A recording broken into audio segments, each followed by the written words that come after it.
Okay, well, welcome people to this webinar. So today we're looking at creating interactive resources. A lot of people have been using Boardmaker for a long time, and they're sort of like just happy to create print resources and print off communication boards and school charts and schedules. My friend in China said it's a bit like buying a mountain bike and only using first gear, because as I'm wanting to demonstrate with this series is that Boardmaker Online and Boardmaker Studio offer a lot more than just printing resources. So interactive templates allow your symbol resources to come to life. And there's a little link there where you can see a blog on interactive resources. And so you can make visual supports, timetables, to-do lists, now and next, shopping lists, etc. You can do supports for literacy, for emergent readers, writers, and as an alternative pencil. So for students who don't have the fine motor skills or are unable to use a pencil and paper, this Boardmaker is perfect for that. And of course, it has various access methods. So you can practice access methods with this. The access methods are various pointing devices, including head mouse, etc. Trackballs, you can practice switch scanning, and you can even practice eye gaze with the interactive eye resources. We do communication. There's lots of communication templates, but they're not robust like Snapcore First, which is available from Link.at in South Australia. But they can serve as a precursor to an AAC system and can be a great use in the class for someone who is non-communicative. And then there's curriculum resources, templates, and there are sort of like two of those that we can look at later. So here again are the three components of Boardmaker Online. There's the editor, in which we create interactive and printed resources, and that's what we'll be looking at today. There's the Student Center, where teachers can assign activities to students, and students can log in and use those resources, and some of them feed back to the teacher what's happening. So it's a great way, and they can log in via any device, an iPad or a laptop, etc. And then lastly, the third section is curriculum, which are mostly interactive resources, professionally made, and they have Core First Learning and Reading Avenue, both of which will be covered in later webinars. But today we're going to focus on the editor. And in the editor, we have over 200 plus interactive templates, which are pre-programmed, and we can filter by category to find out what sort of templates that we want. And there's a PDF template guide. I'm going to be talking about this a bit here, and there's a link to the PDF template guide down below. It's a 24-page template guide, and I really encourage you to take the trouble to print that off. I used to, it's a bit like cooking. You get used to using just, a couple of recipes that you do well, and you just use them all the time. But once I printed off the template guide, you sort of can have a quick look and enhance your recipes. A bit like a cookbook. You can flick through a cookbook and say, oh, let's find something new that we can cook. So the template guide's a bit like that, and we'll look a bit closer at that later. There are two types of templates. There are fill and go, and the majority of them are fill and go. And again, there's hyperlinks there that will take you to short instructive videos on how to do these. And then a few others are table-based, and the table-based ones are a little bit more complicated to drive, but the end product to the student, they wouldn't know how they've been edited by us. And then we're going to have a look at activity settings. That's a deeper level of editing, which allows you to change features behind the scenes. So you can look at supported mode, you can look at auditory feedback, video and audio rewards, and the amount of wrong before you're corrected, and symbol for marking answers, etc. So let me show you this. We're going to look at the template guide, and again there's a link to that template guide here. There's and how to create a template. We're going to see how to create an activity from a template. We're going to do another activity which is from table-based activities, and then we'll have a quick look at changing some activity settings. So now I'm going to just pull out of this PowerPoint, and I really will show you. So let me go to Boardmaker Online. I'm already logged in, and we're going to go straight to my Boardmaker. And when we're in my Boardmaker, you can sort of see some of the latest activities that I've been doing that have been saved there in Boardmaker Online. But we're going to go straight to Create Activity.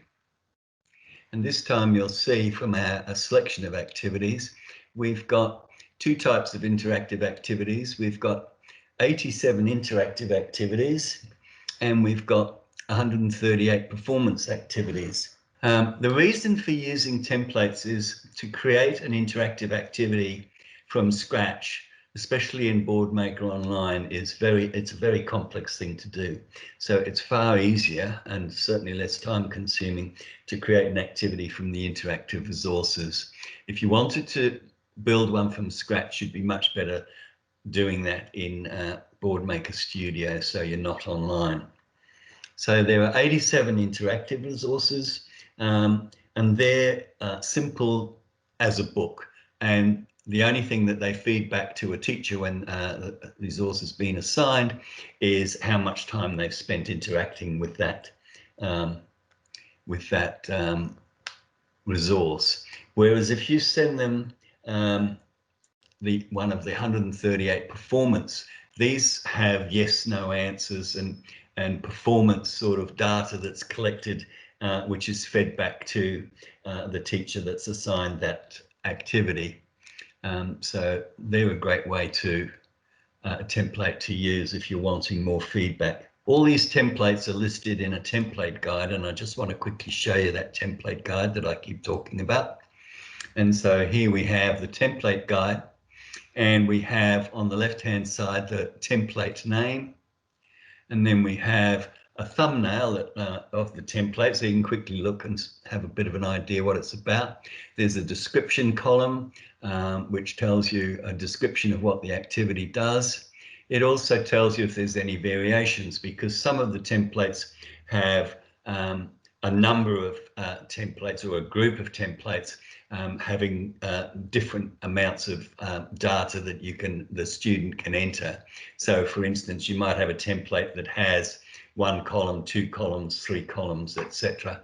Or as we can see here, picture only, text on the bottom, text on the left, etc. You can change that.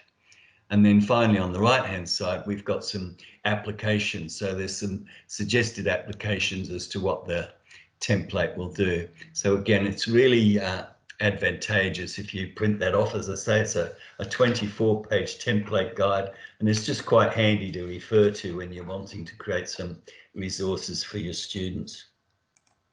Close that now.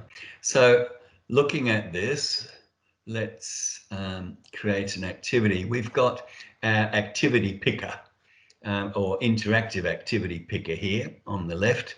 So we can sort of, first of all, we can click on performance activities, and then we can come down here and what are we going to pick today? So from the template picker, we're going to pick sorting, of which there are 8. And we can come down here, scroll down, and we're going to grab sorting 2 groups, 10 items. Looks like a good one.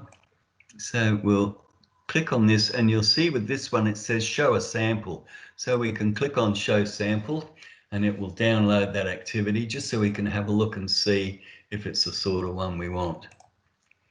We're still using Adobe Flash Player. That will change soon. with Boardmaker 7, which I'll talk about at the end of this presentation. So here we've got sorting, we've got recycled and throw away, and we can sort of put things in and say, okay, we can do recycled. That's right. And I hope you guys can hear that. And we can also, if we do the wrong thing, and if we do it again,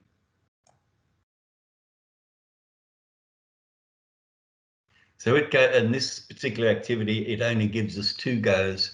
On the second go, it'll correct it for you. So that's good. I'll show you later that we can change that. So now we can close this and say, okay, that sort of looks like what we can use. So we'll leave, and I think that's the one I want. It actually wasn't the one I wanted, but let me just see. I guess that one will do. So now we can select it. Okay, and so as we see here, let me just expand that for you.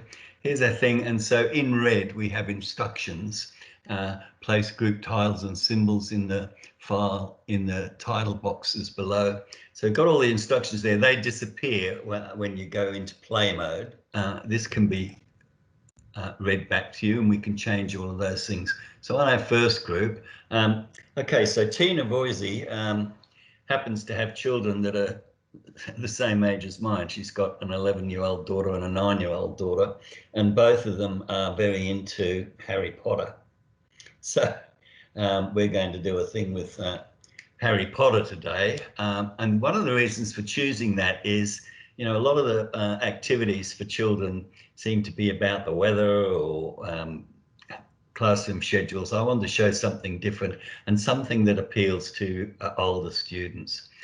So that's why we've picked Harry Potter. I must confess that I had to do a crash course in Harry Potter, but my 2 daughters sort of helped me with this. So what we do is we're going to click on this and change this to, we're going to sort Harry Potter teachers and students. So we're going to change this one to teachers. And just like in printing activities, we type in teachers, and if we press return, it'll take us to our thing, and we can symbol picker, and we can sort of say, okay, let's do a teacher. We can select that one, and then that will be in that category. And then we'll click on group 2, and we'll call that students. Students, and again, when we hit return, it'll take us to the symbol picker, and we can sort of pick a student. We can say, pick that one and select. So we've got the 2, and now we just type in the teachers that are appropriate under teachers and students. So for those of you, I apologize if you're not familiar with Harry Potter series, but here's a teacher. We've got certainly, we'll just use the surnames. So we've got Severus Snape. He's my favorite character. And there we go. Lo and behold, there he is. Great. And then we've also got, most of you would know Hagrid. So again, we hit return, takes us away, and there's Hagrid's hut, and there's Hagrid, so we'll select him. We can put in Professor McGonagall.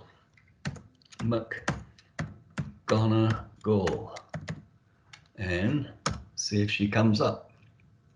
And sure enough, we've got McGonagall. We can do, well, we can do Mad Eye. So Mad Eye Mosley. So if we do Mad-I and just hit return, and there's no results for Mad Eye, but not to worry, we can click on web search. Then, here we go, that looks more like it. Now, when I was playing with this earlier in the week, some of them said you're not allowed to load that picture, you're not allowed to download it. Pretty sure this one worked. So let's select that and see what happens. And there we go, we've got Mad Eye. Now we can go to our students and we can do, let's do Harry, and we can do Potter. Let's just do Harry and see what we get. And lo and behold, we get Prince Harry. But let's pick Harry Potter and make sure we get that guy. That's better. And select. Okay, some of the other students, we know Ron, the red-headed Ron. And he's there. Then we've got Hermione. Whoops.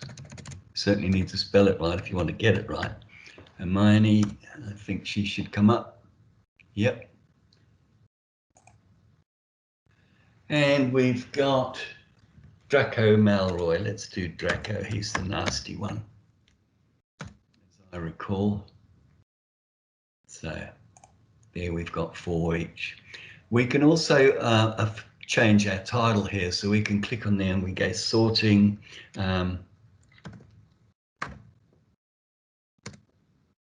What was I going to change that to?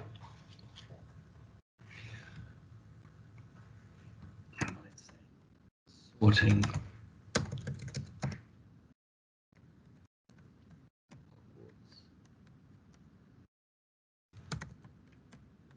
Teachers and students. So that gives it a title. And we can also change this, so instead sort these into the correct groups, we could sort of change that and say, what did I decide to change it to?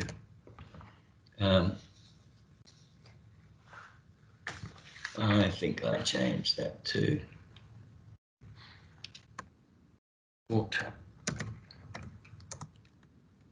what's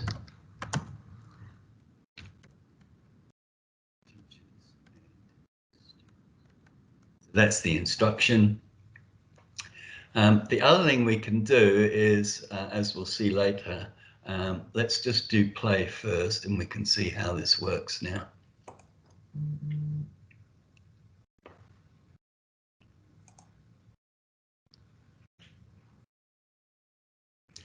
So as we can see, we can put Snape as a teacher. That's right. Snape belongs in teachers. We can put Harry in. That's right. Harry belongs in teachers. We can click, I should have clicked on these. Okay. And we can put them all in. That's right. Let's do a deliberately wrong one to see what happens. So, and if we do it again,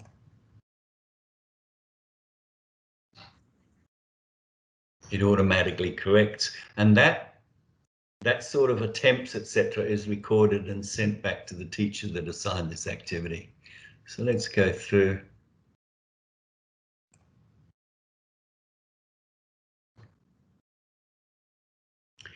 You may have noticed also that there were 10 options, whereas because we only used 4 each, it automatically reduces to that 4.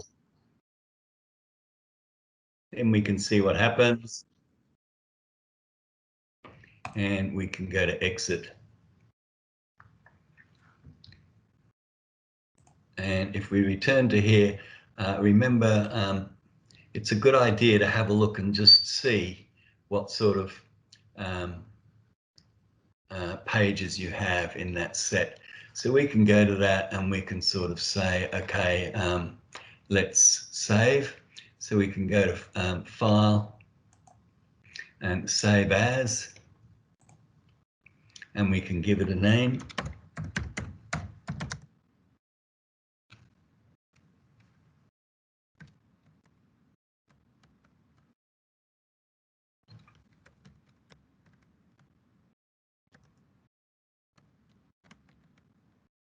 Call it that and save. And that's now saved in our Boardmaker Online activities, which we can then assign to our students. So if we now go to the activity settings, this is where the template is a fairly standard thing and it does sort of standard things. But if we go to activity settings now, we can do some clever things. So for instance, when we said the maximum number of errors, we could change that and say, actually, you know, we'd like to change that to 3. So they get 3 goes before that. And here we've got good job, you sorted them all when you finished. For those of you who know Harry Potter, and I'm cheating here, but what you can do is edit this because when they get something right in the Harry Potter series, they say Merlin's beard.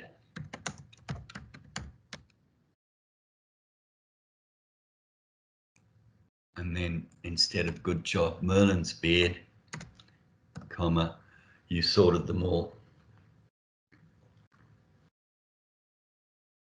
And then if you go further down, you can sort of look at a reward video. So this is where you could attach a reward video of which, you know, you'd have to have some small videos. And yes, you can, in that reward video, there is a way of attaching a link that's a little bit advanced for this thing. So we can go to that and we say, okay, let's save.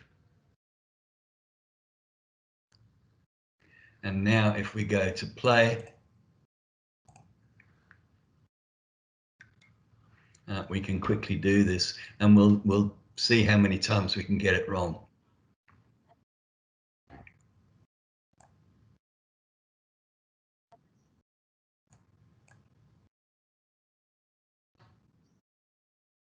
So we get 3 goes now.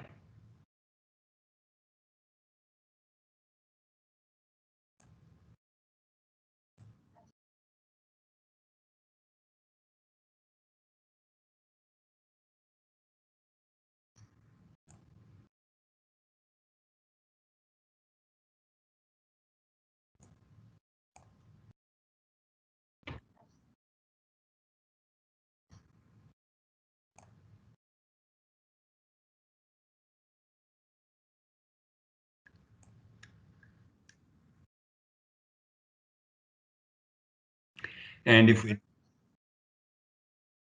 oh, there we go, we've got Merlin's beard, you sorted them all.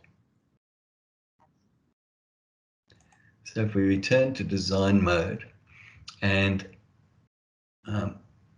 what we can do now, that's been saved, etc. So that's basically an example of the fill and go activity, which most of the templates are fill and go, which are fairly easy to do, easy to populate for sure. Now we're going to have a quick look. So I'm going to exit out of here, close that one, leave. And you'll see that that now is in my list of activities, and I can assign that to a student. If I click on here, and it will come and it'll display my students, and I could assign that to a student. So I could say, okay, let's send that off to Jasmine and say assign, and that activity will be sent to her, and I'll get some feedback when she's reacted with it. Okay, so now we're going to look at the other type of activity, which are table-based activities. So go to our create activities, and this time we're going to do matching. Table-based activities are sorted by, you can depict them by this play activity. So they're the table-based ones, and we're going to choose, if I can find it, matching word to picture. I wanted to, let me just see. That's it, find pairs matching game. So again, we can look at a sample, see what it looks like. And we get our typical play symbol.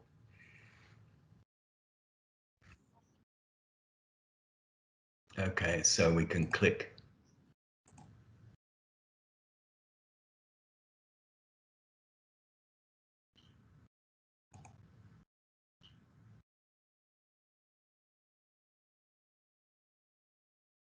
Okay, so that looks like what I'm wanting. And what we're going to do is sort of match the first letter of various Harry Potter type items. So we can close that and go to our create activities again, come back to that matching.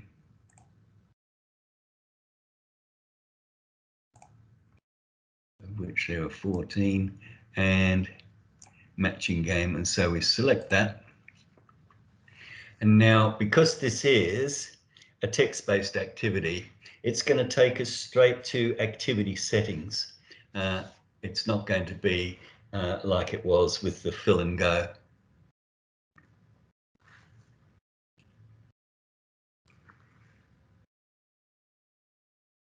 And so here we have our activity settings, and you'll notice if we sort of scroll down, there's lots of things in there, but what we really want is to double click on the table, and that will give us this. We can fill in the table. So rather than filling in squares, we're filling in a table. So we're going to add some items. Again, I apologize for the Harry Potter theme, but anyway, so we're going to type in, I need to click on item 1, and we'll type in howler. That's like a letter that they can, what's happening here? I haven't got it yet.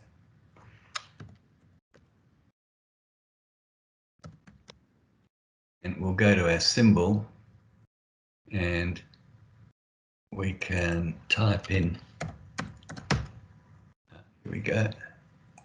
So it's much again the same as with print activities. We can search on that, and there's our howler, so we can say select that, and there's our pick. And then we can come across and we can say, okay, item 2, and in item 2 we can, blank symbol, so we want item 2 pick, and we can just get the letter H and search for that. And of course there's a symbol for the letter H, and we'll do a couple of others. So if we come to this one, actually if I spread this out a bit, we might be able to see a bit more. Okay, we come across to our howler, we can do mandrake. Oh wait, I didn't click on that. As you can see, it's not as easy as the fill and go. If I click on this, and we can search on mandrake, and there's our mandrake. Next we'll look at, let's do, what else did I do? Oh, my children love this. Jelly slugs. And we can sort of click a symbol for that.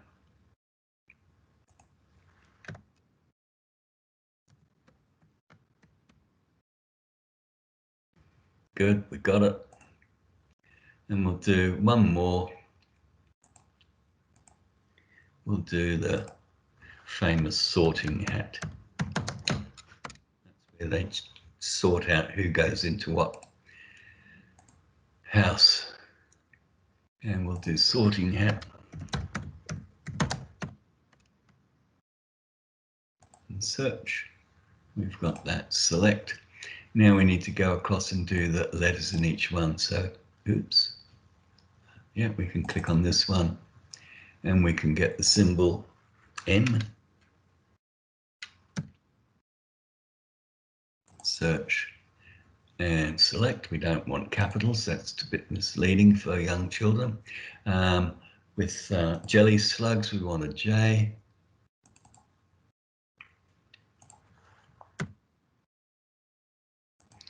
Select. Oh no, search first, I beg your pardon. Select. And lastly, we've got the sorting hat, so we'll do an S.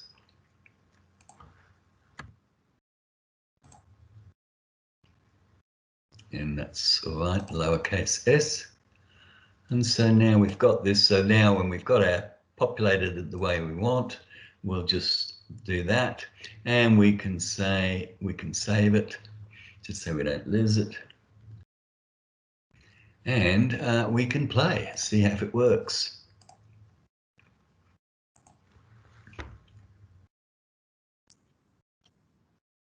Okay, so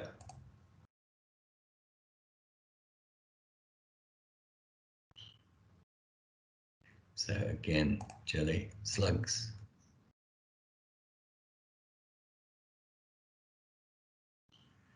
Let's see what happens when you get it wrong. Oh, sorry, I stuffed that up. All right, I'll let you sort that out. And lastly, the sort.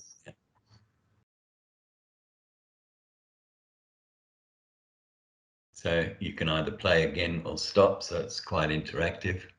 And we can return to our things. We can again look at our pages and see what pages there are. And we can go to our file menu and save the activity as. And I guess what we could do is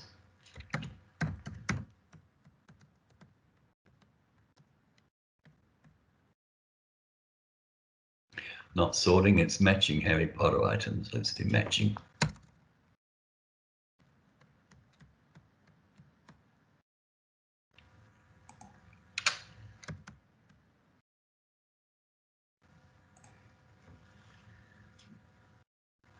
Okay, so there we go, and we can sort of close out of this now, and again that will be saved.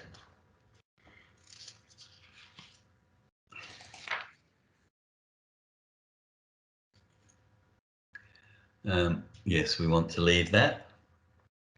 So we'll go back to our PowerPoint. We're nearly finished. I'm sorry we're going a bit over time. These are usually 45 minutes, but that's fine. So as we saw, let me go up to this again.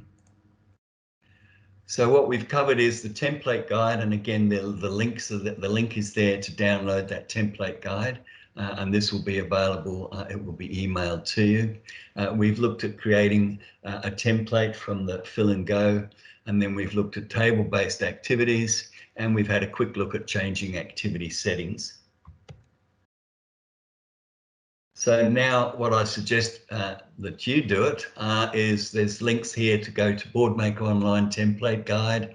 There's a link to creating activities from templates. There's a link for table-based activities and changing activity settings. So you can click on any of those to check them out. Some useful links for using interactive resources. There's making resources accessible for all, creating resources from table-based templates webinar, templates with pop-ups video, using actions to link pages, and preview versus play mode. Some other useful links there, I won't read them all out to you, and some free resources, downloads and trials. You can trial the Boardmaker Student Centre, Snapcore First and Snapscene. So check those out if you're interested. More useful links, which is quite interesting to check out. A lot of people ask us about PCS licensing and using symbols for sharing, and there's a few issues there that you need to be aware of. So thank you for attending, and I look forward to seeing you in a fortnight's time.